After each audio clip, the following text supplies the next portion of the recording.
बिस्मिल्लाहिर्रहमानिर्रहीम। अस्सलामुअलैकुम। सऊदी अरब की अब तक की आम खबरों के साथ मैं हूं आमिर शहजाद। अगर आप भी सऊदी अरब के हालात वाक़यात से बाखबर रहना चाहते हैं तो वीडियो को पूरा देखिएगा। बढ़ते हैं खबरों की जानिब और शामिल करते हैं आज की पहली खबर।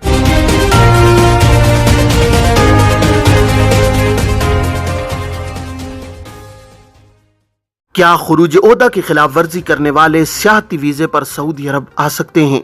सऊदी महकमा पासपोर्ट एंड इमिग्रेशन, जो वजारत दाखिला का ज़ेली इदारा है, कवानीन के मुताबिक मुमलिकत में मुकीम गैर मुल्कियों के इकाम है खुरूज ओहदा और खुरूज नहाई के इजरा का जिम्मेदार है। मुमलिकत में रिहाइश पजीर गैर मुल्की अफराद जो मुस्तकिल बुनियादों पर अपने मुल्क जाते हैं तो इन्हें फाइनल एग्जिट, जिसे अरबी में खुरूज नहाई कहा जाता है, हासिल करना जरूरी होता है। खुरूज ओहदा की खिलाफ वर्जी के हवाले से एक शख्स ने जवाजात से सवाल किया है कि मुमलिकत में इकामा पर मुकीम था, गुज़श्ता बरस खुरूज ओहदा पर गया मगर वापस नहीं आ सका। मालूम ये करना है कि क्या आप सियाती विजिट वीज़े पर सऊदी अरब आ सकता हूँ। सवाल के जवाब में जवाजात का कहना था कि खुरूज ओहदा की खिलाफ वर्जी पर मुमलिकत में 3 बरस के लिए पाबंदी आयद की जाती है। ये खिलाफ वर्जी खिर्ज वलमियात जिन अफराद पर आयद होती है वो किसी भी दूसरे वीज़े जिनमें सियाती विजिट वीज़ा भी शामिल है मुमलिकत नहीं आ सकते। वाज़ेह है कि सऊदी महकमा पासपोर्ट और इमिग्रेशन जवाजात के कानून के मुताबिक ऐसे इकामा होल्डर्स जो खुरूज ओहदा पर जाते हैं मगर मुकर्रर मुद्दत के दौरान वापस नहीं आते, इन्हें जवाजात के सिस्टम में खिर्ज वलमियात की कैटेगरी में शामिल कर दिया जाता है। खिर्ज वलमियात का मतलब है कि मुमलिकत से जाकर वापस न आने वाले। मज़कूरा सूरत में जिन इकामा होल्डर्स को खिर्ज वलमियात की कैटेगरी में शामिल किया जाता है वो 3 बरस मुकम्मल करने के बाद ही दोबारा किसी वीज़े पर सऊदी अरब आ सकते हैं। ख्याल रहे कि खिर्ज वलमियात का निफाज खुरूज ओहदा एक्सपायर होने के बाद से किया जाता है। फैमिली ड्राइवर यानी साए खास के वीज़े पर मुकीम एक शख्स ने सवाल किया है कि छुट्टी पर जाने के लिए कफील ने खुरूज ओहदा लगाया था मगर बाद में उसके कहने पर मुकर्रर वक्त पर सफ़र नहीं कर सका। अब खुरूज ओहदा वीज़ा इस्तेमाल करने के लिए दी गई मोहलत ख़त्म होने में 2 दिन बाकी हैं। कफील का कहना है कि छुट्टी 1 माह आगे बढ़ा दो। क्या इस सूरत में खुरूज ओहदा की मुद्दत में तोसी कराई जा सकती है?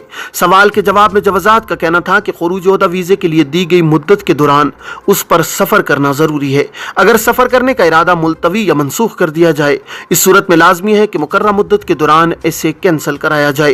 खुरूज ओहदा को मुकर्रर मुद्दत के अंदर कैंसिल न कराने की सूरत में 1000 रियाल जुर्माना आयद किया जाता है, जबकि मुकर्रर मुद्दत के अंदर कैंसिल कराने पर कोई जुर्माना नहीं किया जाता। एक बार जारी होने के बाद खुरूज ओहदा की मुद्दत में तब्दीली नहीं कराई जा सकती और न जमा शुदा फीस जिसके मुकाबिल में खुरूज ओहदा वीज़ा जारी किया गया है रिफंड करना मुमकिन है, न ही फीस दोबारा इस्तेमाल की जा सकती है।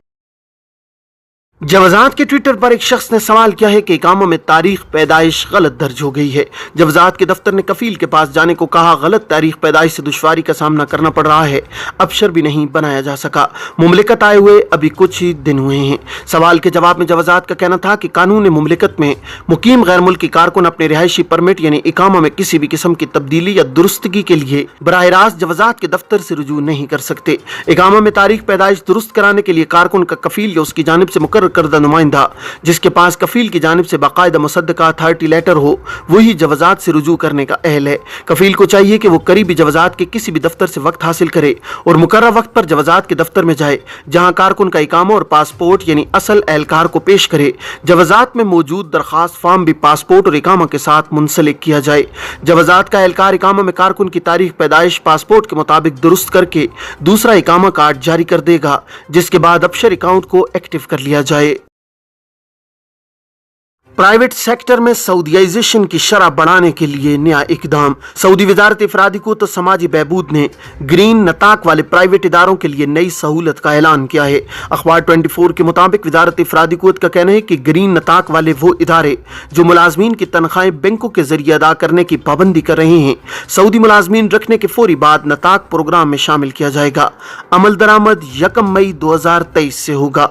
सऊदी अरब में प्राइवेट सेक्टर का कहना था कि सऊदी शहरियों के तकर्रुर के बावजूद नताक प्रोग्राम में फौरी शामिल नहीं किया जाता, जिसकी वजह से इन्हें मुश्किलात का सामना करना पड़ता है। वजारत ने बयान में कहा है कि ग्रीन नताक वाले इदारे जैसे ही किसी सऊदी शहरी को मुलाजिम रखेंगे उसे नताक प्रोग्राम सिस्टम में फौरी शामिल कर लिया जाएगा। वजारत का कहना है कि सहूलत से सऊदीयाइजेशन की शरह बढ़ेगी।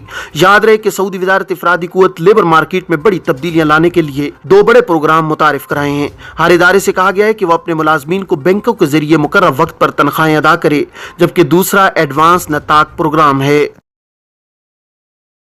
مسجد الحرم کی چھت اور پہلی منزل کا اگلا حصہ طواف کے لیے مختص۔ سعودی عرب میں محکمہ امن عامہ کے ڈائریکٹر محمد البسامی نے کہا ہے کہ مسجد الحرم کی چھت کا اگلا حصہ اور پہلی منزل کا اگلا حصہ طواف کے لیے مختص ہے۔ انہوں نے بتایا کہ زمینی منزل اور مطاف کا صحن پہلے ہی طواف کے لیے مختص تھا۔ یہ فیصلہ عمرہ زائرین کی تعداد کو مد نظر رکھتے ہوئے کیا گیا ہے۔ محمد البسامی نے کہا کہ رمضان کے حوالے سے جو منصوبے بنائے گئے تھے ان پر عمل درآمد ہو رہا ہے۔ مسجد الحرم میں ازدحام کی کوئی شکایت ریکارڈ پر نہیں آئی ہے۔ انہوں نے کہا کہ رمضان کے ابتدائی 2 اشروں کے دوران مسجد الحرم کی کسی بھی دروازے پر لوگوں کی بڑی تعداد دیکھنے میں نہیں آئی، تاہم فرض نمازوں کے موقع پر ازدحام دروازوں پر دیکھنے میں آیا جو جلد ختم ہو گیا۔ محکمہ امن عامہ کے ڈائریکٹر نے بتایا کہ مکہ مکرمہ اور مدینہ منورہ میں سیکیورٹی گشت بڑھا دیا گیا ہے، چیک پوسٹوں پر تعینات نفری میں بھی اضافہ کیا گیا ہے۔ طائف کے تاریخی علاقے میں پارکنگ فیس میں 40% اضافہ۔ سعودی عرب کے شہر طائف کے تاریخی علاقے میں گاڑیوں کی پارکنگ فیس میں 40% اضافہ کیا گیا ہے۔ عکاظ اخبار کے مطابق رمضان سے قبل طائف کے تاریخی علاقے میں پارکنگ فیس فی گھنٹہ 6 ریال تھی، جسے بڑھا کر 10 ریال کر دیا گیا ہے۔ رپورٹ میں کہا گیا کہ پارکنگ فیس نہ دینے والوں کے خلاف کارروائی اور جرمانے کیے جا رہے ہیں، گاڑی بھی اٹھوائی جا رہی ہے۔ احمد السقفی نے کہا کہ پارکنگ کی ذمہ دار متعلقہ کمپنی نہ صرف خلاف ورزی کرنے والی گاڑیوں پر جرمانے کرے گی، گاڑیاں پارکنگ سے اٹھانے کا سلسلہ بھی جاری رکھے گی۔ طائف میونسپلٹی مقامی شہریوں کا کہنا ہے کہ کمپنی کو گاڑیاں اٹھانے سے روکا جائے۔ جدہ ایئرپورٹ کے مسافروں کی تعداد 20 لاکھ سے تجاوز۔ جدہ کے کنگ عبدالعزیز انٹرنیشنل ایئرپورٹ انتظامیہ نے کہا ہے کہ یکم رمضان سے اب تک 20 لاکھ مسافروں نے سفر کیا ہے۔ سبق ویب سائٹ کے مطابق انتظامیہ نے کہا ہے کہ ٹرمینل 1 شمالی اور حج ٹرمینل کے ذریعے گزشتہ پیر تک 13,000 پروازوں کی آمد ہوئی ہے۔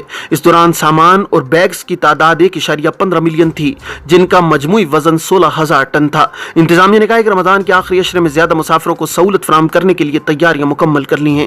انتظامیہ نے کہا ہے کہ مسافروں کو ہر قسم کی سہولت فراہم کرنے کے لیے تمام شعبے بہترین کارکردگی کا مظاہرہ کر رہے ہیں۔